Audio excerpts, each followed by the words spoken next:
ಸಿಕ್ಕಾಪಟ್ಟೆ ಚಳಿ ಇದೆ ಚಳಿ ಇದೆ ಚಳಿ ಇದೆ. ಎಷ್ಟು ಗಂಟೆ ರೀಚ್ ಆಗುತ್ತೆ?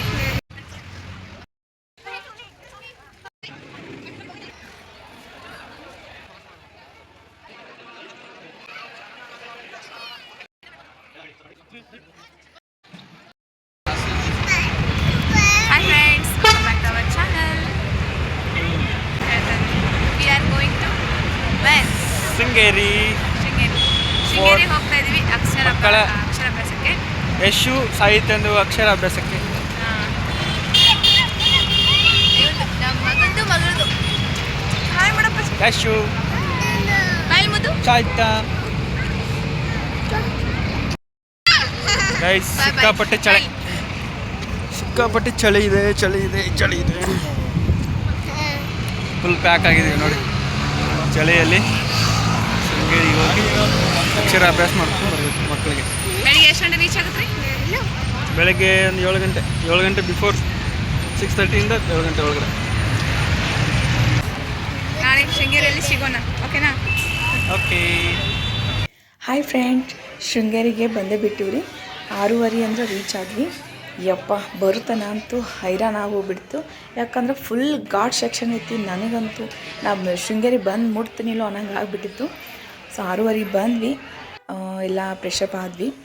ಫ್ರೆಶಪ್ ಆಗಿಬಿಟ್ಟು ಫುಲ್ ಹೊಟ್ಟೆ ಹಸ್ತಿತ್ತು. ಊಟ ಮಾಡಿದ್ವಿ, ಬಂದು ತಿಂಡಿ ಮಾಡಿದ್ವಿ. ಎಲ್ಲ ಮುಗಿಸ್ಕೊಂಡೆ ಒಳಗಡೆ ಹೋಗೋಣ ಅಂತ ಪ್ಲ್ಯಾನ್ ಮಾಡಿದ್ವಿ. ಯಾಕಂತ ಅಂದ್ರೆ ಒಳಗೆ ಹೋದಿವಿ ಅಂದ್ರೆ ಮತ್ತೆ ಹುಡುಗರು ಕಿರಿಕಿರಿ ಮಾಡೋಣ, ಹೊರಗೆ ಬರೋಕೆ ಆಗಂಗಿಲ್ಲೇನೋ ಅಂಥೇಳಿ ತಿಂಡಿ ತಿಂದ್ಕೊಂಡು ಒಳಗೆ ಹೋಗೋ ಪ್ಲ್ಯಾನ್ ಮಾಡಿದ್ವಿ. ಇಡ್ಲಿ ದೋಸೆ ಪೂರಿ ಮತ್ತು ಏನದು ಕೇಸರಿಬಾತ್ ತೊಗೊಂಡ್ವಿ. ತಿಂಡಿ ಮುಗಿಸ್ಕೊಂಡು ದೇವಸ್ಥಾನ ಕಡೆ ಹೊಂಟಿವಿ. ನೋಡ್ರಿ ಇಲ್ಲಿಂದ ಹೆಂಗೆ ಕಾಣೋದು ದೇವಸ್ಥಾನ. ಸಖತ್ ನೋಡಿರೋ ಒಂದು ಏನೋ ಖುಷಿ. ಈ ಥರ ನನಗಂತೂ ಫಸ್ಟ್ ಟೈಮ್ ಬರ್ತಾಯಿದ್ದೀನಿ ಶೃಂಗೇರಿಗೆ. ಏನೋ ಯಾವತ್ತು ನಾನು ವಿಡಿಯೋಲ್ಲೂ ಕೂಡ ನೋಡಿಲ್ಲ. ಭಾಳ ಖುಷಿ ಆಯ್ತು ಈ ಗುಡಿ ನೋಡಿಬಿಟ್ಟು.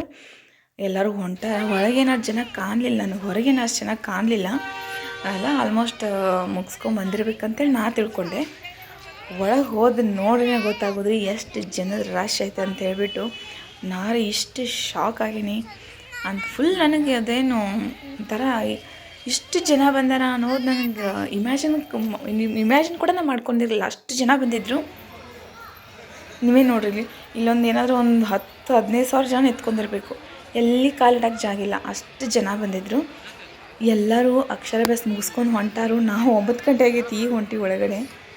ನನಗನ್ನಿಸ್ತು ಇನ್ನೇನು ಇವತ್ತು ನಮ್ಮದು ಅಕ್ಷರಾಭ್ಯಾಸ ಆಗುತ್ತೋ ಇಲ್ಲೋ ಅಂಥೇಳಿ. ಏನು ಅಕ್ಷರಾಭ್ಯಾಸ ಮಾಡಿ ಮುಗಿಸ್ಯಾರೋ ಅಂತೇಳಿ ಈ ಥರ ತಿಳ್ಕೊಂಡು ಅಲ್ಲಿ ಕೇಳಿದಾಗ ಹೇಳಿದ್ರು ಇಲ್ಲ ಇವತ್ತು ಫುಲ್ ಡೇ ಅಕ್ಷರಾಭ್ಯಾಸ ಮಾಡಿಸ್ತಾರೆ, ಆಮೇಲೆ ಫುಲ್ ನೈಟಿಂದ ಅಕ್ಷರಾಭ್ಯಾಸ ಮಾಡಿಸ್ತಿದ್ದಾರೆ ಅಂತ ಹೇಳ್ಬಿಟ್ಟು. ಅಲ್ಲಿ ನೋಡಿದ್ರೆ ಯಪ್ಪ ಎಲ್ಲ ಲೈನ್ ಹಚ್ಚೋದು ಏನೂ ಗೊತ್ತಾಗಲಿಲ್ಲ. ಫುಲ್ ಎಲ್ಲಿ ನೋಡ್ತಿರೋ ಎಲ್ಲ ಜನ ನಿಂತ್ಕೊಂಡ್ಬಿಟ್ಟಾರ. ಆಮೇಲೆ ನಮಗೆ ಗೊತ್ತಾಗಲಿಲ್ಲ ಏನು ಮಾಡೋದು ಅಂಥೇಳಿ ಹೋದ್ವಿ. ಕೌಂಟ್ರ್ ಹತ್ರ ಹೋದ್ವಿ, ಅಲ್ಲೆಲ್ಲ ವಿಚಾರಿಸ್ತೀವಿ. ಸೊ ಅವ್ರು ಹೇಳಿದ್ರು ನೀವು ಟಿಕೆಟ್ ತೊಗೋಬೇಕು, ಟಿಕೆಟ್ ತೊಗೊಂಡು ಲೈನ್ ಹಚ್ಚಬೇಕು ಅಂತ ಹೇಳಿದ್ರು. ಸರಿ ಅಂತ ಹೋಗಿ ಟಿಕೆಟ್ ತೊಗೊಂಡ್ವಿ. ಒಂದು ಮಗುಗೆ 500 ಅಕ್ಷರಾಭ್ಯಾಸ ಮಾಡೋಕ್ಕೆ, ಒಂದು ಮಗುಗೆ 500. ಸೊ ನಾವು ಇಬ್ಬರು ಮಾಡ್ಸೋರು ಇದ್ವಲ್ವಾ, ಸೊ ಅದಕ್ಕೆ 2 ಟಿಕೆಟ್ ತೊಗೊಂಡು ಲೈನ್ ಹಚ್ಚಕ್ಕೆ ಹೋದ್ನಿ. ಅಲ್ಲಿ ನಿಂತಿರ್ತಾರೆ, ಅಲ್ಲೆಲ್ಲ ನಿಂತರು ಎಲ್ಲರೂ ಹಿಂದೆ ಕಳಿಸಿದ್ರು. ಇಲ್ಲ ಅಲ್ಲಿ ಹೋಗ್ರಿ ಹಿಂದೆ ಐತೆ ಲೈನ್ ಅಂತೇಳಿ ಫುಲ್ ಹಿಂದೆ ಕಳಿಸ್ಬಿಟ್ರಿ ನನ್ನಂತೂ. ಸೊ ನನಗಂತೂ ಶಾಕ್ ಆಯ್ತು. ಇಷ್ಟು ಹಿಂದಾದರೆ ನಮ್ಮದೇನು ಇವತ್ತು ಅಕ್ಷರಾಭ್ಯಾಸ ಆಗುತ್ತಿಲ್ಲೋ ಅಂದ್ಕೊಂಬಿಟ್ಟು ನೀನು ಅಷ್ಟೊಂದು ಲೈನ್ ಹಚ್ಚಾರ. ಆಮೇಲೆ ಇನ್ನೊಂದು ಏನಂದರೆ ಎಲ್ಲ ಟೆಂಪಲ್ಗೂ ಅಂದರೆ ಅಕ್ಷರಾಭ್ಯಾಸ ಮುಗಿಸ್ಕೊಂಡವರು ಬೇರೆ ದೇವಸ್ಥಾನ ಅಲ್ಲೇ ಒಳಗಡೆ ಮತ್ತೆ ಬೇರೆ ದೇವಸ್ಥಾನ ಅದಾವ, ಅಲ್ಲಿ ವಿಸಿಟ್ ಮಾಡಬೇಕಾದ್ರೂ ಲೈನ್ ಹಚ್ಚಿದ್ರು. ಸೊ ಎಲ್ಲ ಲೈನು ಕೂಡಿಬಿಟ್ಟಿದ್ವು. ಹಿಂಗಾಗಿ ಯಾವ ಕಡೆ ಲೈನ್ ಏನು ಅಂತ ನಮ್ಗೆ ಗೊತ್ತಾಗಲಿಲ್ಲ. ಆಮೇಲೆ ಎಲ್ಲ ಹಂಗೆ ಕೇಳಿ ಲೈನ್ ಹಚ್ಚಿದ್ವಿ. ಸಖತ್ ಲೈನ್ ಇತ್ತು. ಏನಂದ್ರೆ ಒಂದು 10,000 ಜನ ಪೇರೆಂಟ್ಸ್ ಲೈನ್ ಹಚ್ಚಿದ್ರೇನೋ, ಅದಕ್ಕಿಂತ ಹೆಚ್ಚು ಹಚ್ಚಿದ್ರು. ನಾನೇ ಲಾಸ್ಟು. ಹಂಗೆ ನಂದು ಆದಮೇಲೆ ಬರ್ತಾನೆ ಇದ್ದರು ಜನರು. ಆಮೇಲೆ ನೋಡಿ ಯಪ್ಪ ಏನು ನನಗೆ ಅವಾಗ ಗೊತ್ತಾಯಿತು, ನಾವು ಏನು ಒಳ್ಳೆ ದಿನ ನೋಡಿಬಿಟ್ಟು ಅಷ್ಟೇ ನಾವು ಬರ್ಬೇಕಂತ ಡಿಸೈಡ್ ಮಾಡಿದ್ವಿ. ಹಂಗಂತೇಳಿ ಇವತ್ತು ಇಷ್ಟು ಜನ ಬರ್ತಾರಂತ ನಾನು ಕನಸಲ್ಲೂ ಅಂದ್ಕೊಂಡಿರಲಿಲ್ಲ. ಆವತ್ತು ವಸಂತ ಪಂಚಮಿ ತುಂಬ ಶ್ರೇಷ್ಠವಾದ ದಿನ ಅಂಥೇಳಿ ಎಲ್ಲಿಂದನೋ ಜನ ಬಂದಿದ್ದರು. ಡೆಲ್ಲಿ, ಮುಂಬೈ, ತುಂಬ ಬೇರೆ ಎಲ್ಲ ಸ್ಟೇಟವ್ರು ಬಂದಿದ್ದರು. ಆಮೇಲೆ ರಾತ್ರಿ 3 ಗಂಟೆಯಿಂದನೇ ಪೂಜೆ, ಹೋಮ, ಯಜ್ಞ ಎಲ್ಲ ಮಾಡ್ತಿದ್ರು. ಸೊ ನನಗೆ ಏನಂತಂದರೆ ಪಿಕ್ಚರಲ್ಲೆಲ್ಲ ಟಿ ವಿಯೆಲ್ಲ ನೋಡಿದ್ವಿ, ಮಂತ್ರ ಕೇಳೋದು, ಮುಂದೆ ಇದು ಯಜ್ಞ ಮಾಡೋದು, ಹೋಮ ಮಾಡೋದೆಲ್ಲ. ಇಲ್ಲಿ ಫುಲ್ ಹೋಮ ಮಾಡತ್ತಿದ್ರು, ರಾತ್ರಿಯಿಂದ ಹೋಮ ಮಾಡತ್ತಿದ್ರಂತ. ಫುಲ್ ಇದೇನೈತಲ್ಲ ಶೃಂಗೇರಿ ಶಾರದಾ ಮಂದಿರ ಫುಲ್ ಏನಂದರೆ ಒಂಥರ ಈಗ ಆಲ್ಮೋಸ್ಟ್ 9:30 10 ಆಗಿ ಬಂದಿತ್ತು. ಫುಲ್ ಫಾಗ್ ಥರ ತುಂಬ್ಕೊಂಡ್ಬಿಟ್ಟಿತ್ತು. ಫುಲ್ ಹೊಗೆ ಎಲ್ಲೋದ್ರೂ ಏನದು ಧೂಪದ ಸ್ಮೆಲ್ಲು, ಊದುಬತ್ತಿ ಧೂಪ ಕರ್ಪೂರ ಇದೇ ಸ್ಮೆಲ್ಲು. ಸೊ ಯಾರು ಅಕ್ಷರಾಭ್ಯಾಸ ಮಾಡ್ಯಾರ. ಆಮೇಲೆ ಈ ಶಾರದಾ ಮಂದಿರ ಇಲ್ಲಿ ಮೇನ್ ಶಾರದಾಂಬೆ ಅಲ್ಲಿ ಲೈನ್ ಹಚ್ಚಬೇಕು. ಸೊ ಹಿಂಗಾಗಿ ನಮ್ಮ ಮನೆಯವ್ರು ಅಂದರು, ನಾನು ಲೈನ್ ಹಚ್ತೀನಿ, ನೀವು ಹೋಗಿ ಕುತ್ಕೋಗು, ಹುಡುಗರು ಒಂಚೂರು ಏನಾದರೂ ತೋರಿಸು ಅಂತ ಅಂದರು. ಸೊ ಬ್ಯಾಡ ಬಿಡ್ರಿ, ನಾನು ಇಲ್ಲೇ ನಿಂತ್ಕೋತೀನಿ ಅಂತೇಳಿ ನಾನು ಅಂದೆ. ಇಲ್ಲ ಹೋಗಿ ಏನಾಗಲ್ಲ, ಸ್ವಲ್ಪ ತೋರಿಸ್ಕೊಂಬ, ಇಬ್ಬರು ಲೈನ್ ಹಚ್ಚಿದ್ರೆ ಏನೈತಿ, ನಾನು ಲೈನ್ ಹಚ್ತೀನಿ ಅಂತ ಹೇಳ್ಬಿಟ್ಟು ಎಲ್ಲರೂ ಹಂಗೆ ಮಾಡಿದ್ದೀರಿ. ಒಬ್ಬೊಬ್ರು ಲೈನ್ ಹಚ್ಚಿದ್ರು, ಎಲ್ಲರೂ ಲೈನ್ ಹಚ್ಚೋಕ್ಕಾಗಲ್ಲಲ್ಲ. ಸೊ ಹಿಂಗಾಗಿ ಒಬ್ಬೊಬ್ರು ಲೈನ್ ಹಚ್ಚಿದ್ರು, ಮಿಕ್ಕಿದ್ರೆಲ್ಲ ಚಂದ ಮಕ್ಕಳನ್ನ ತೊಗೊಂಡು ತಾಯಿನೋ ತಂದೆನೋ ಕೂತ್ಕೊಂಡಿದ್ರು. ಸೊ ಆಯ್ತು ಬಿಡು, ಅವ್ರಾದ್ಮೇಲೆ ನಾನು ಲೈನ್ ಹಚ್ಚಬೇಕು ಅಂತ ಅಂದ್ಕೊಂಡೆ. ಅಷ್ಟರಲ್ಲಿ ನಮ್ಮ ಹುಡುಗರಿಗೆ ಸೀಸು ಸ್ಟಾರ್ಟ್ ಆತ್ರಿ. ಮತ್ತು ನಾ ಹೊರಗೆ ಹೋಗಿ ಅವ್ರನ್ನ ಕರ್ಕೊಂಡು ಹೋಗಿ ಬಂದೆ. ಕರ್ಕೊಂಡೋಗಿ ಬಂದು ನೋಡೋಷ್ಟರಲ್ಲಿ ನಮ್ಮ ಮನೆಯವ್ರು ಎಲ್ಲದಾರೆ ಗೊತ್ತಾಗ್ಬೋದು. ಆಮೇಲೆ ಸಿಕ್ಕರು. ಇದೇ ನೋಡಿರಿ, ಇಲ್ಲೇ ಅಕ್ಷರಾಭ್ಯಾಸ ಮಾಡಿಸ್ತಾರೆ. ಸೊ ನಮ್ಮ ಹುಡುಗರನ್ನ ಒಂಚೂರು ಅಲ್ಲೇ ಆಟ ಆಡಿಸ್ತೀವಿ. ಅಲ್ಲೇ ಸ್ವಲ್ಪ ಕೂತ್ಕೊಂಡ್ರು. ಅಕ್ಷರಾಭ್ಯಾಸಕ್ಕೆ ಯಾರಾದರೂ ಬರೋರು ಇದ್ರೆ ಅಂದ್ರೆ ಅಡ್ವಾನ್ಸ್ ಬುಕ್ ಮಾಡಿ ಬಂದರೆ ಭಾಳ ಬೆಸ್ಟ್. ಸೊ ಹಂಗೂ ಹಿಂಗೂ ನಮ್ಮ ಲೈನ ಸಮೀಪ ಬಂತ್ರಿ. ಇಲ್ಲಿ ನೋಡ್ರಿ ಎಷ್ಟು ಹೋಮ ಮಾಡತ್ತಾರ ಅನ್ನೋದು ಈ ದೃಶ್ಯ ನೋಡ್ರೆ ಗೊತ್ತಾಗ್ತೈತಿ. ಅಲ್ಲಿ ಕೂತವ್ರ ಜನನ ಕಾಣುವಾರ, ಅಷ್ಟು ಸಮೀಪ ಇದ್ದೀವಿ, ನಮಗೆ ಕಾಣುವಾರ ಇರು. ಫುಲ್ ಹೊಗೆ, ಫುಲ್ ಧೂಪ ಸ್ಮೆಲ್. ಅಷ್ಟಿದ್ರೂ ಯಾರೋ ಒಬ್ಬರು ಕೆಮ್ಮೋದು ಏನೋ ಮಾಡ್ತೀವಿ, ಏನೋ ಯಾವುದೇ ಸೌಂಡ್ ಇರಲಿಲ್ಲ, ಬರೀ ಮಂತ್ರಗಳ ಸೌಂಡ್ ಒಂದೇ ಇತ್ತು.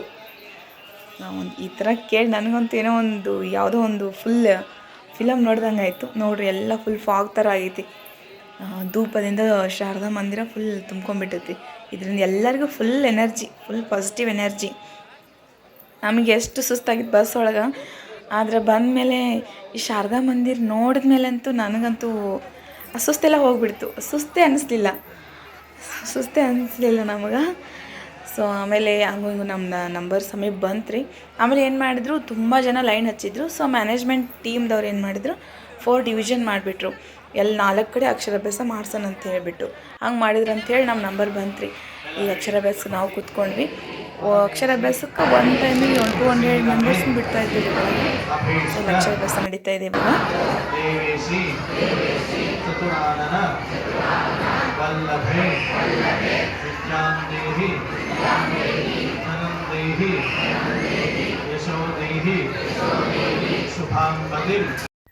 ಮುಹೂರ್ತೊಳಗೆ ನಮ್ದು ಅಕ್ಷರಾಭ್ಯಾಸ ಮುಗೀತ್ರಿ.